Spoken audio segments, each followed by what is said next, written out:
Course Plus. Expressway to elegant career. As mentioned in the last video, lifestyle design is much more than just working online.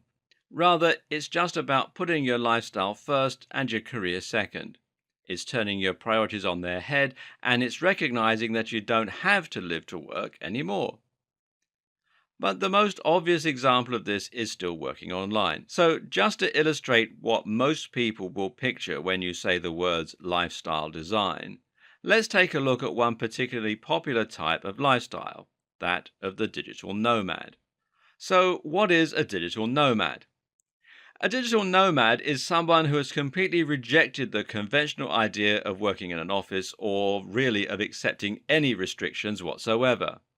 Instead, this is someone who has embraced the possibilities of the internet and taken them to their furthest extremes by becoming a nomad.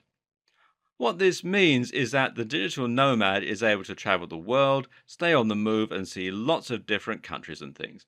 All the while, they will work on a laptop wherever they can find Wi Fi in order to provide services, run a blog, marketing, or otherwise managing some kind of business. The lifestyle of the digital nomad then would typically involve exploring, traveling, and meeting new people during the day, and then spending the evenings working in cafes and bars while soaking up the atmosphere. They can go wherever they want, see whatever they want, and never have to answer to anyone in any sense. What's more, the digital nomad can work significantly less than the average office worker. That's because the cost of staying in hostels, traveling on cheap rail fares, and generally living their kind of lifestyle is much less than renting a property or paying off a mortgage. The digital nomad knows exactly how much money they need to do the things they want to do, and then they work just hard enough to fund those specific intended activities. If they don't manage to make the money that day, they can stay where they are. If they do make the money, then they can afford to try something more exciting. The digital nomad lifestyle is one that will be incredibly appealing to the right kind of person. If you're someone who wants to see the world, if you value your freedom and experiences above all else, and if you're able to forego your creature comforts, then you'll get a real joy out of being able to see the world on your own time and live the life you want. But it's certainly not for everyone. If you're somebody who likes to relax in a nice warm bath while drinking tea, then you might struggle with constantly moving from one hostel to another. Likewise, you might want to start a family, or you may love the idea of buying a home and making it exactly the way you've always dreamed it would be. But this is the whole point of lifestyle design. You are designing your lifestyle using the freedom that modern tools give you, and that can mean whatever you want it to mean. I personally work from home because I love the freedom. I don't actually work out of a home office, though, as I find that claustrophobic. Instead, I work in coffee shops where I can soak up the atmosphere, chat to people, and watch the world go by outside.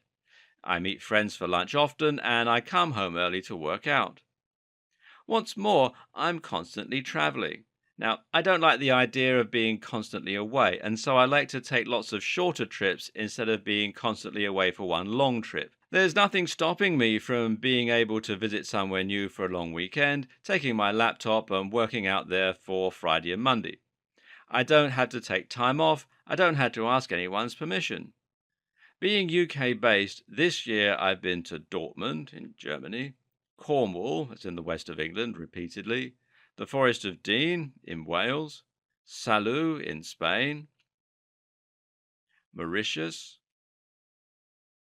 the Rhine Falls in Switzerland, Radzafel in Germany, Lisbon in Portugal. In a week's time, I'm going to stay in a log cabin for a week with my wife, and I'm still going through the process of buying a house.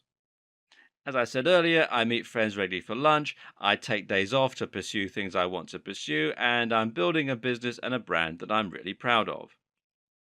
This is a lifestyle that anyone can have now, if they so choose. So why limit yourself to just one holiday a year?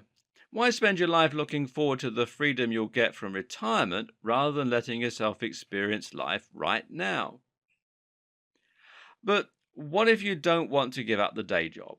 What if you don't want to work online or you think you're not tech savvy enough for that option? You know what? That's fine too. Lifestyle design is not completely reliant on you being able to become a digital marketer or a web designer. One option is to discuss with your current employer about the possibility of flexi time.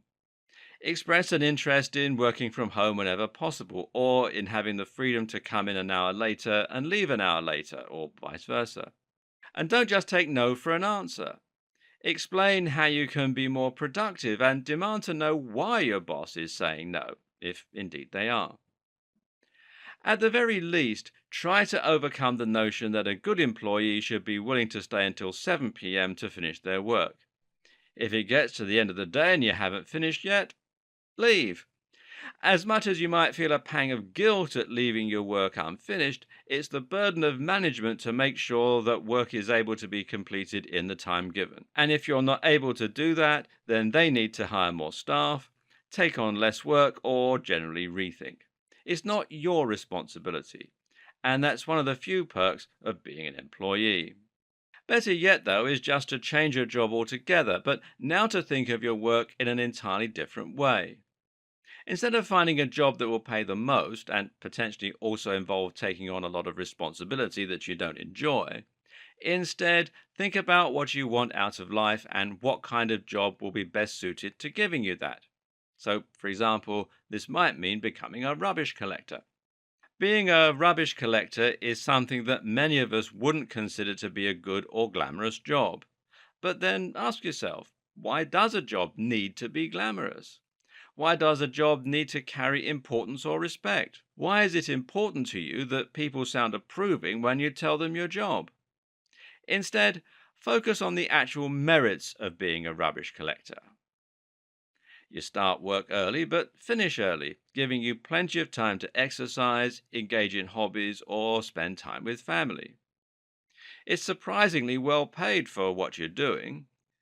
It's physical, meaning you can get some exercise. You don't have any stress or responsibility. At the end of the day, you get home and you forget about work rather than worrying about the things that you haven't managed to finish. Now, I'm not saying that you should really become a rubbish collector, not for a moment. But I am saying it's a viable option if it fits the lifestyle that you want to live. And it's a good example of why you should consider jobs that you might traditionally have rejected in the past. There are many other career choices that can give you even more freedom and flexibility, and that might prove to be an even better decision. For example, driving instructor. A driving instructor is someone who has all the stability of being employed, but all the freedom of being self employed. You can decide when you want to take on clients, and you can arrange lessons so that the rest of the time you're free to do what you want to do. The same can be said for a taxi driver, hairdresser, or piano teacher. Again, it pays to think about the lifestyle you want and then the job that supports it, not the other way around.